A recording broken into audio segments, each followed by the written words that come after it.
Hello friends, welcome to my YouTube channel Lakshya Rajasthan. दोस्तों, स्वागत है आपका मेरे चैनल पर। और क्लास 10 के हम एसएस के जो वीडियोज़ हैं वो हम शुरू करेंगे दोस्तों। और बहुत महत्वपूर्ण पार्ट हैं सारे, और बहुत ही डीप जो है इनमें क्वेश्चंस हैं।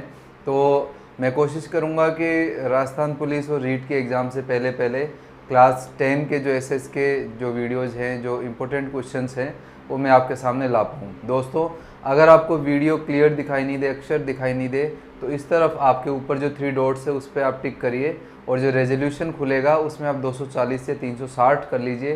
तो 360 में बिल्कुल क्लियर दिखेंगे सारे अक्षर। ओके फ्रेंड्स, स्टार्ट करते हैं और हिस्ट्री और नोट्स को कवर करने की कोशिश करते हैं, सारी बुक के जो इम्पोर्टेंट क्वेश्चंस हैं। देखिए दोस्तों, पहला जो पार्ट है, पहले पार्ट में महाजनपद काल के बारे में कुछ बताया है, तो उसमें थोड़ी सी मैं पृष्ठभूमि आपको बता दूं। सिंधु घाटी सभ्यता के वीडियो मैंने डाल रखे हैं। तो भारत की जो प्राचीनतम आद्य ऐतिहासिक सभ्यता है, सिंधु घाटी सभ्यता है। उसके बाद में ऋग्वेदिक काल आता है, और उसके बाद उत्तर वैदिक काल आता है। तो दोस्तों, उत्तर वैदिक काल में आकर के क्या हुआ कि जो लोहा था उसके कारण से बहुत ज़्यादा मात्रा में उपज होने लगी, और बहुत ज़्यादा मात्रा में उपज होने के कारण जो मानव है उसने एक जगह टिकना शुरू कर दिया, और धीरे धीरे जन बने, और जन से जनपदों का निर्माण हुआ। और जो जनपद थे वो जो विशाल होते गए, उन्हें महाजनपद कहा गया। तो दोस्तों, महाजनपद जो शब्द है, इसका उल्लेख, या जो 16 महाजनपदों का उल्लेख है, यह बौद्ध ग्रंथ के अंगुत्तर निकाय में मिलता है। एक जैन पुस्तक और है, भगवती सूत्र, उसमें भी मिलता है, लेकिन वहाँ कुछ कुछ ये सिमिलर हैं। लेकिन जो मुख्य रूप से जो इतिहास की कसौटी पर जो कसे जा सकते हैं, वो जो 16 महाजनपद है दोस्तों, वो मिलते हैं हमें अंगुत्तर निकाय से।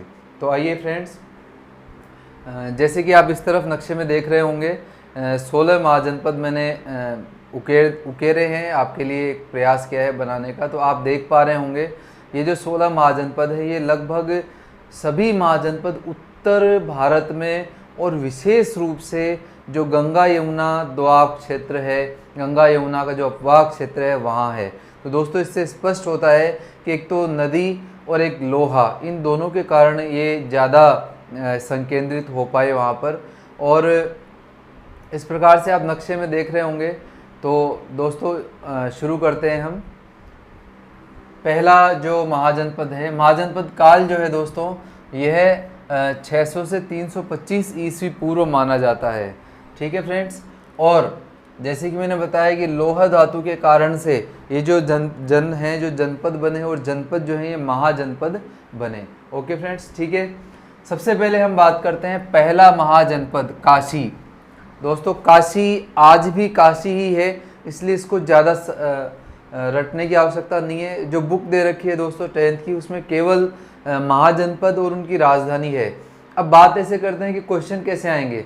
तो क्वेश्चन दोस्तों 2 प्रकार से आ सकते हैं। अगर केवल बुक से क्वेश्चन उठाया जाता है तो मिलान करवाने के प्रश्न आएंगे। तो दोस्तों, आपको 16 महाजनपदों की राजधानियां बहुत अच्छे से याद होनी चाहिए, चाहे आप किसी भी परीक्षा में बैठें। ठीक है फ्रेंड्स। इसके अलावा मैंने कुछ थोड़ा सा और ऐड किया है दोस्तों इसमें, जो इनकी वर्तमान स्थिति है वो भी हम देखेंगे, समझने की कोशिश करेंगे।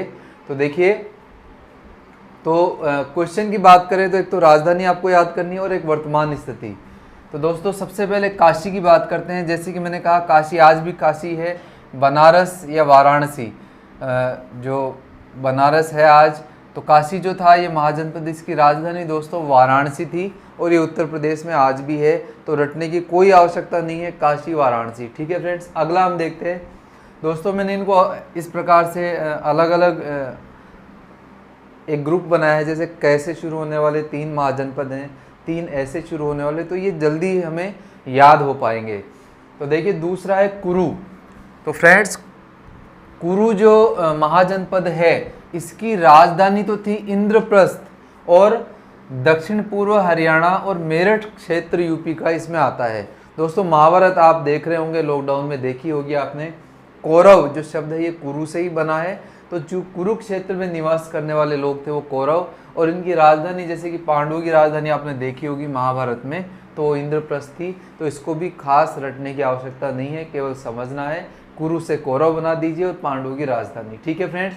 और कुरु जो क्षेत्र है ये पड़ता था दक्षिण पूर्वी हरियाणा और मेरठ। ठीक है, अगला जो महाजनपद है दूसरा तीसरा वो है कौशल। तो दोस्तों कौशल की 2 राजधानियां थी, साकेत और श्रावस्ती। ये हमको बहुत अच्छे से याद करनी है। जो उत्तरी कौशल था उसकी राजधानी साकेत थी और दक्षिणी कौशल की राजधानी श्रावस्ती थी। अब इसको दोस्तों हम कैसे याद करेंगे, ये जो श है ना ये आपकी की है यहाँ, तो श से साकेत और स से ही श्रावस्ती। तो कौशल की राजधानी स से बनाइए साकेत उत्तरी कौशल की, और दक्षिणी कौशल की हो जाएगी श्रावस्ती। अब वर्तमान में ये जो जगह है कहाँ पर है दोस्तों, फैजाबाद, गोंडा, बहराइच और अवध, ये सभी पड़ते हैं यूपी में, उत्तर प्रदेश में। तो फैजाबाद, गोंडा, बहराइच और अवध भी आपको ध्यान में रखने हैं दोस्तों, ये क्षेत्र यूपी में पड़ते हैं, यूपी के ज़िले हैं। फिर हम अगला जो क्षेत्र है कम्बोज, इसकी बात करते हैं दोस्तों। कम्बोज की राजधानी थी हाटक या राजपुर। हाटक या राजपुर, यह दक्षिण पश्चिम कश्मीर और राजौरी, राजौरी का नाम हमने खूब सुन रखा है दोस्तों, न्यूज़ चैनल पर आप कई बार देखते होंगे कि राजौरी और पुंछ क्षेत्र में जो पाकिस्तान ने गोलाबारी की। तो इस प्रकार से जो राजौरी और ये जो क्षेत्र है ये, और दक्षिण पश्चिम जो कश्मीर है यह किसके अंतर्गत आता था फ्रेंड्स, ये आता था कम्बोज। कम्बोज की राजधानी हाटक और राजपुर। ठीक है, यहाँ एक क्वेश्चन आप और ऐड कर लीजिए। आप जैसे आपने नक्शा देखा दोस्तों अभी, उसमें जो कम्बोज था वह कम्बोज नक्शे में सबसे ऊपर है, और ये परीक्षाओं में कई बार पूछा जा चुका है। कम्बोज सबसे उत्तरी महाजनपद था दोस्तों, परीक्षा में पूछा गया है ये सवाल, तो आप याद रखिएगा। कम्बोज जो है ये सबसे उत्तर में स्थित था, और यह प्रश्न इसलिए महत्वपूर्ण है क्योंकि ये मैप पे आधारित है, इसमें कोई विशेष ऐसे डीप हम नहीं कह सकते क्वेश्चन है ये, तो इम्पोर्टेंट भी है, तो आप ध्यान रखिएगा दोस्तों। कम्बोज यह घोड़ों के लिए भी प्रसिद्ध था, घोड़ों के व्यापार के लिए प्रसिद्ध था ये स्थान, और इसकी राजधानी थी हाटक और राजपुर। इसको हम कैसे याद रख सकते हैं, जो कम्बोज के घोड़े हैं उनको जो राजा हैं उनको बहुत पसंद थे ये घोड़े, तो इस प्रकार से जो घोड़ों का एक हाट लगता था और उसमें जो राजा हैं वो उसको बहुत पसंद करते थे घोड़ों के व्यापार को, तो इसलिए कम्बोज सबसे उत्तर में, और घोड़ों का व्यापार और घोड़ों का क्या लगता था दोस्तों, हाट, और हाट में कौन जाते थे, राजा, मतलब राजपुर। ठीक है फ्रेंड्स, तो ये इंपॉर्टेंट है। इसके बाद दोस्तों हम बात करते हैं अंग। अंग जो प्रदेश है यह, इसकी जो राजधानी थी दोस्तों वो थी चंपा। अंग की राजधानी क्या है, चंपा। तो हम इस, और जो वर्तमान इसके जो क्षेत्र हैं वो है भागलपुर और मुंगेर। भागलपुर और मुंगेर ये बिहार में स्थित हैं। तो इस प्रकार से वर्तमान बिहार में, पूर्वी बिहार में ये अंग जो महाजनपद है ये पड़ता था दोस्तों। इसकी राजधानी चंपा थी। तो इसको हम ऐसे याद कर सकते हैं, बहुत इजी है। देखिए अंग जो है, अंग नाम का व्यक्ति भाग करके मूंग लेकर के गया, किसके लिए दोस्तों, चंपा के लिए। अंग नाम का व्यक्ति भाग करके मूंग लेके गया, किसके लिए, चंपा के लिए, क्योंकि अभी सीजन भी है फ्रेंड्स, जैसे बुआई का कार्य चल रहा है, तो चंपा को मूंग चाहिए थे बुआई के लिए, तो अंग जो है वो भाग करके लेके गया उसके लिए। तो इस प्रकार से ये चारों शब्द दोस्तों बहुत आसानी से याद हो जाएंगे। अगला है अश्मक। अश्मक जो महाजनपद है यह परीक्षा की दृष्टि से अत्यंत महत्वपूर्ण है। मैं 10th की बात कर रहा हूँ दोस्तों, 10th की बुक की बात कर रहा हूँ, और उसी से सारे क्वेश्चन मैं पिक कर रहा हूँ। तो देखिए अश्मक जो है ये सबसे दक्षिणी महाजनपद था। तो याद रखिए दोस्तों आप, अश्मक जो है ये दक्षिणी महाजनपद था, और यह गोदावरी नदी किनारे स्थित था। याद रखना आप, गोदावरी नदी किनारे, और इसकी राजधानी थी पोटन।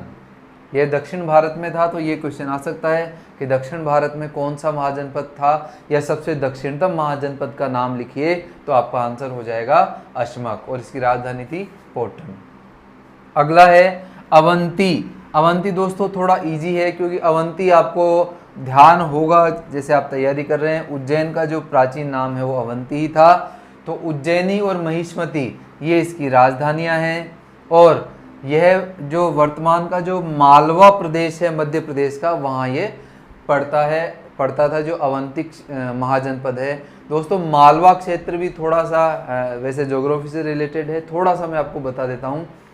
मालवा जो प्रदेश है यह नर्मदा से उत्तर की तरफ और जो चंबल का बहाव क्षेत्र है इसको ये कवर करता है। ये जो भूमि है दोस्तों ये लावा से निर्मित भूमि है और ये पठारी क्षेत्र है, बहुत उपजाऊ भूमि है, काली मिट्टी यहाँ पाई जाती है। तो जो मालवा है यह वर्तमान जो मालवा है यह कौन सा महाजनपद था दोस्तों? अवंती, और इसकी राजधानी क्या थी? उज्जैनी।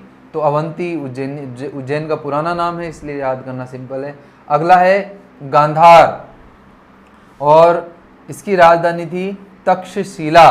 गंधार नरेश शकुनी आपको याद होगा महाभारत में, तो गंधार उससे आप याद कर सकते हैं। गंधार जो नरेश था शकुनी वो बहुत पेशेवर था दोस्तों, पेशेवर था और पेशेवर पासों में था पेशेवर, तो इसलिए बहुत इजी है। पेशावर, रावलपिंडी और कश्मीर घाटी में ये विस्तृत फैला हुआ था दोस्तों गंधार।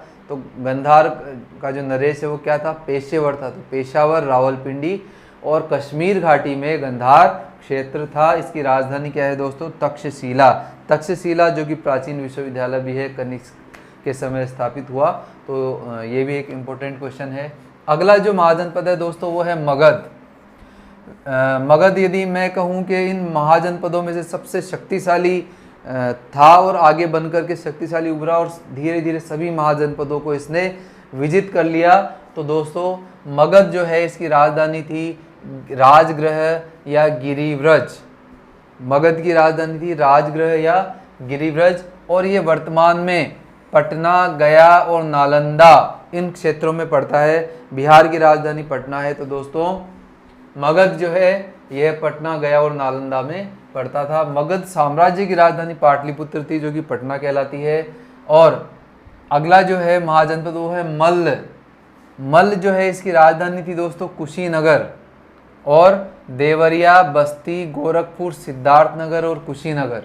तो ये जो सारे क्षेत्र हैं, गोरखपुर है, कुशीनगर है, ये दोस्तों सारे जो क्षेत्र हैं ये उत्तरी उत्तर प्रदेश में हैं। तो इस प्रकार से ये जो क्षेत्र है ये भी उत्तर प्रदेश में था और इसकी राजधानी थी कुशीनगर। अगला है मत्स्य, जिससे आप बहुत अच्छे से वाकिफ़ होंगे।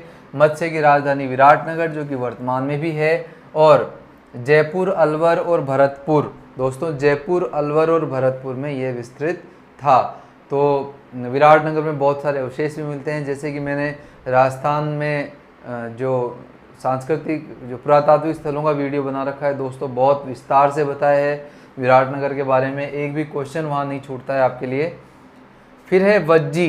तो दोस्तों वज्जी जो है इसकी राजधानी थी विदेह और मिथिला। तो वैसे ही आप कनेक्ट कर दीजिए, वैसे वज्जी और विदेह है। तो दोस्तों विदेह और मिथिला और वर्तमान में ये मुजफ्फरपुर और वैशाली। तो वज्जी मुजफ्फरपुर आपको याद होगा दोस्तों, मुजफ्फरपुर जो है अभी कुछ समय पहले बहुत चर्चित रहा था नेगेटिव न्यूज़ के लिए। तो वही मुजफ्फरपुर है ये। तो मुजफ्फरपुर और जो वैशाली है ये है, इन क्षेत्रों में फैला हुआ था वज्जी और इनकी राजधानी थी विदेह या विदेह और मिथिला। अगला दोस्तों महाजनपद है वत्स। इसकी राजधानी थी कौशाम्बी। यह पड़ता था इलाहाबाद और मिर्ज़ापुर उत्तर प्रदेश। तो इलाहाबाद और मिर्ज़ापुर में वत्स जो महाजनपद है ये इसका क्षेत्र था। चेदी, चेदी जो महाजनपद है दोस्तों ये बुंदेलखंड में उत्तर प्रदेश में पड़ता है और इसकी जो राजधानी है वह शुक्तिमती। बुंदेलखंड का जो हिस्सा है दोस्तों यह है, जैसे कि मैंने मालवा बताया, तो मालवा के पूर्व में बुंदेलखंड का जो हिस्सा है ये आता है। ये यूपी जो दक्षिणी यूपी है उसमें ये पड़ता है बुंदेलखंड। तो जो बुंदेलखंड जो क्षेत्र है उसमें चेदी महाजनपद था। ठीक है फ्रेंड्स। अगला है पांचाल। पांचाल जो है इसकी राजधानी थी उत्तरी पांचाल की अहिक्षत्रपुर और दक्षिणी पांचाल की काम्पिल्य। तो अहिक्षत्रपुर उत्तरी पांचाल की और दक्षिण जो पांचाल है उसकी राजधानी थी काम्पिल्य। तो दो इसकी राजधानी थी। रुहेलखंड, वर्तमान का जो रुहेलखंड है जो कि पश्चिमी उत्तर प्रदेश है वहाँ ये पड़ता है रुहेलखंड। इसको थोड़ा सा हम याद कर सकते हैं फ्रेंड्स, कैसे? पांचाल से पांचाली आप याद कर लीजिए। पांचाली का जब चीरहरण हुआ तो सभी दर्शकों की या सभी जो दरबारी थी उनकी रूह कांप गई। तो पांचाली, पांचाल और रुहेलखंड, अहिक्षत्रपुर और काम्पिल्य इसकी राजधानी थी। अगला है सूरसेन। सूरसेन की राजधानी थी मथुरा, आज भी है, और वर्तमान का जो ब्रज मंडल क्षेत्र है, जो ब्रज क्षेत्र कहलाता है, वो सूरसेन के अंतर्गत आता था। ठीक है फ्रेंड्स, इस प्रकार से मैंने जो सभी 16 महाजनपद हैं उसको वो आपसे शेयर किए हैं। यहाँ एक बहुत अच्छा क्वेश्चन है दोस्तों, फिर उसी 16 महाजनपदों की सूची के नीचे कि जो 4 पावरफुल इनमें महाजनपद हैं वो कौन से हैं। हो सकता है परीक्षा में एक क्वेश्चन आ जाए सीधा सीधा कि निम्न में से कौन सा महाजनपद शक्तिशाली महाजनपदों की श्रेणी में नहीं है। तो 3 हो सकते हैं, 1 है, या ऐसे आ सकता है कि कौन सा है तो 1 मिलेगा आपको। तो दोस्तों इसको हम कैसे याद कर सकते हैं, जैसे कि मैंने बताया अभी मगध तो था ही शक्तिशाली, नो डाउट मगध आगे जाके शक्तिशाली बनता ही है। तो मगध में अवंती के एक वत्स हुआ और उसका नाम क्या है दोस्तों, कौशल। बहुत इजी है। देखिए मगध, जैसे कि मैंने बताया आपको याद होगा, याद होना चाहिए, बहुत शक्तिशाली जनपद था। तो मगध में अवंती के एक वत्स हुआ, वत्स का मतलब पुत्र हुआ या संतान हुई। मगध में अवंती के एक वत्स हुआ और उसका नाम क्या रखा गया दोस्तों, कौशल। तो इस प्रकार से ये चारों महाजनपद आपको याद हो जाएंगे और कन्फ्यूजन नहीं रहेगा दोस्तों। चारों को आप एक साथ याद कीजिए, अलग अलग मत कीजिएगा, नहीं तो निश्चित रूप से कन्फ्यूजन होगा एग्जाम में अगर ये आता है। इसके अलावा कुछ गणतंत्र भी थे जिनका नाम यहाँ दिया गया है। तो दोस्तों गणतंत्र भी परीक्षा में पूछे जाते हैं और मिलान के क्वेश्चन आ सकते हैं निश्चित रूप से। तो देखिए कपिलवस्तु महात्मा बुद्ध से संबंधित स्थल है, इसको हम आगे पढ़ेंगे। तो कपिलवस्तु में जो गणतंत्र था जिनका, वो थे शाक्य। कपिलवस्तु के जो शाक्य, सुषुमगिरी इसके थे भग या भाग, अलकप इसके थे बुली, और केशपुत के कलाम, रामग्राम के कौलिये, कुशीनारा के मल्ल और पावा के मल्ल, पीपली वन के मौर्य, वैशाली के लिच्छवी और मिथिला के विदेह। मिथिला के विदेह इसको हम याद रख सकते हैं, बहुत इजी है। मिथिला नरेश की वैदेही थी, तो मिथिला में कौन रहते थे, विदेह। कपिलवस्तु के शाक्य, अलकप के बुली। यहाँ जो मल्ल हैं वो दोस्तों वो 2 जगह इनका गणतंत्र था, कुशीनारा और पावा। और मौर्य जो हैं इनका संबंध जो आगे मौर्य वंश स्थापित होता है उससे भी बताया जाता है। तो दोस्तों ये कहाँ से थे, पीपली में। इसको कैसे याद कर सकते हैं, देखिए कि पीपल का एक वृक्ष होता है, उसमें मोर बोल रहे हैं, तो पीपली से क्या हो जाएगा दोस्तों, पीपली वन में मौर्य। तो ये बहुत सिंपल है। और कुशीनारा और पावा ये दोनों, इन दोनों में मल्ल थे। वैशाली में लिच्छवी, और मिथिला का जैसे मैंने बताया कि विदेह राजकुमारी मिथिला की थी, तो मिथिला का विदेह हो गया। कपिलवस्तु के शाक्य। इस प्रकार से दोस्तों ये जो गणतंत्र है ये भी हमें याद रखने हैं। और अब हम देखते हैं कि राजस्थान में कौन कौन से महाजनपद या जनपद उस समय थे। दोस्तों राजस्थान में जो जनपद है यह मुख्य रूप से इनको जो बसाने का कार्य है वो किया गया कि जब यूनानी आक्रमण हुए भारत के ऊपर उत्तर पश्चिम दिशा से, तो पंजाब में जो जातियां थी, अर्जुनायन, शिवी, योधे, ये जो जातियां थी ये धीरे धीरे नीचे राजस्थान में आकर के रहने लगी और इन्होंने यहाँ पर आकर के अपना जो स्थायी आवास बनाया, निवास बनाया, और इस प्रकार से जनपदों का उदय हुआ। तो दोस्तों राजस्थान की बात करें तो पहला जो पुस्तक में जनपद दिया गया है जांगल। तो दोस्तों जांगल जो प्रदेश है, याद रखिएगा दोस्तों, जैसे कि मैंने आप नक्शे में देख पा रहे हैं, जांगल जो प्रदेश है ये पश्चिमी हिस्से में था और बीकानेर, जोधपुर और नागौर इसमें सम्मिलित था। नागौर इसलिए सम्मिलित था क्योंकि इस जांगल प्रदेश की जो राजधानी है वो दोस्तों अहिछत्रपुर थी, और अहिछत्रपुर का ही नाम क्या है, वर्तमान में नागौर है, इसलिए मैंने इसको इसमें शामिल किया है।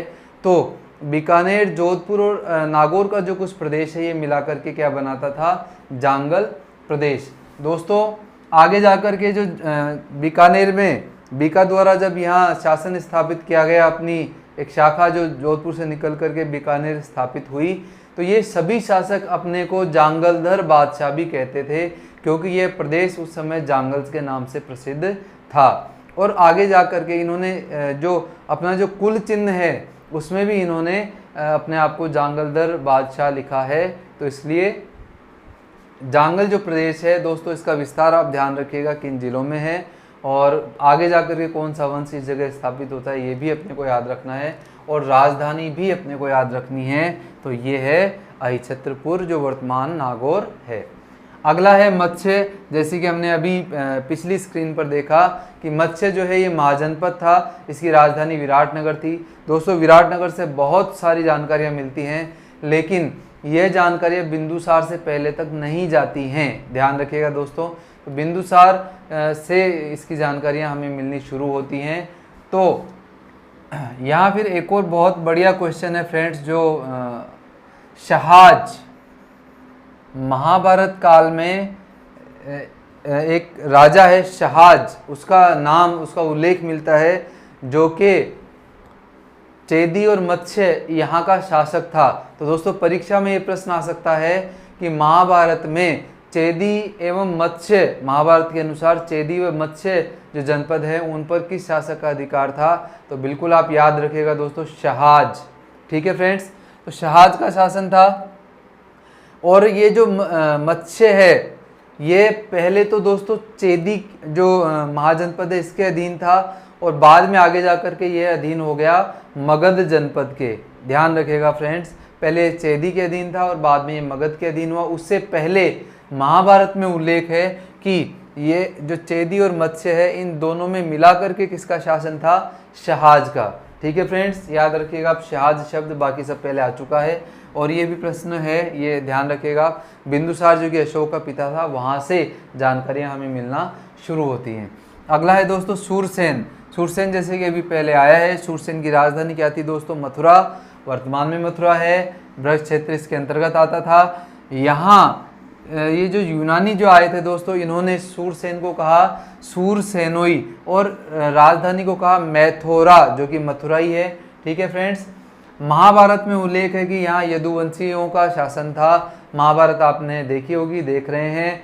तो श्री कृष्ण जो है ये इनके शासक थे। तो मथुरा में यदुवंश का शासन था महाभारत के अनुसार। अगला जो है वह है शिवी। दोस्तों शिवी जो है इसकी राजधानी शिवपुर ही थी, लेकिन यहाँ थोड़ा सा आप इसको समझिएगा कि जो शिवपुर है दोस्तों, यह शिवपुर शोरकोट पाकिस्तान से इसकी साम्यता की जाती है। तो जो शिवी की राजधानी, प्राचीन राजधानी थी वो थी शिवपुर, और ये जो शिवपुर है दोस्तों यह वर्तमान पाकिस्तान के शोरकोट से इसका साम्य किया जाता है। तो इसका मतलब ये होता है कि जो शिवी की राजधानी पहले कहाँ थी दोस्तों, पाकिस्तान, लेकिन उस समय पाकिस्तान का अस्तित्व नहीं था। जैसे कि आपको पता है उस समय भारत जो था वो बृहत्तर भारत था, बड़ा भारत था। तो वहाँ ये जो क्षेत्र था यह पंजाब ही था। जैसे कि मैंने अभी पहले बताया है कि पंजाब से ये जातियाँ आई, तो यह जाति वहाँ से फिर आती है। और राजस्थान में दोस्तों यह कहाँ रहती है, नगरी अपनी राजधानी बनाती है। और जो चित्तौड़ के आसपास का क्षेत्र है, मेवाड़ जो रियासत का क्षेत्र है बाद में, यह सब किसके अंतर्गत आता था दोस्तों, यह आता था शिवी जनपद के अंतर्गत। तो दोस्तों परीक्षा में यदि आ जाए, क्योंकि ये आरबीएससी की बुक है तो ये ऑथेंटिक बुक हम मान सकते हैं, परीक्षा में यदि ये प्रश्न आ जाए कि जो शिवी जनपद है इसकी प्राचीन राजधानी कहाँ थी, और अगर आपको ऑप्शन में शिवपुर मिले तो दोस्तों आपको वो ही करना है। और इसके मंदसौर से 5 गुहालेख भी मिलते हैं दोस्तों। मंदसौर जो है यह बिल्कुल चित्तौड़ से आगे, निमाड़ा से आगे, जब हम आगे जाते हैं निमाड़ा से, तो बिल्कुल ही आगे लगता हुआ, ज़्यादा दूर स्थित नहीं है बॉर्डर से राजस्थान की। तो जो मंदसौर है ये भी इसी शिवी जनपद का हिस्सा रहा होगा। यहाँ से 5 गुहालेख मिलते हैं। गुहालेख का मतलब गुफाओं में जो चित्र उकेरे गए वो मिलते हैं। तो इस प्रकार से दोस्तों 4 प्रमुख जनपदों का उल्लेख है और बहुत इम्पोर्टेंट है चारों ही। इसके बाद कुछ यहाँ व्यवस्थाएं बताई गई हैं जो कि बहुत इम्पोर्टेंट है दोस्तों।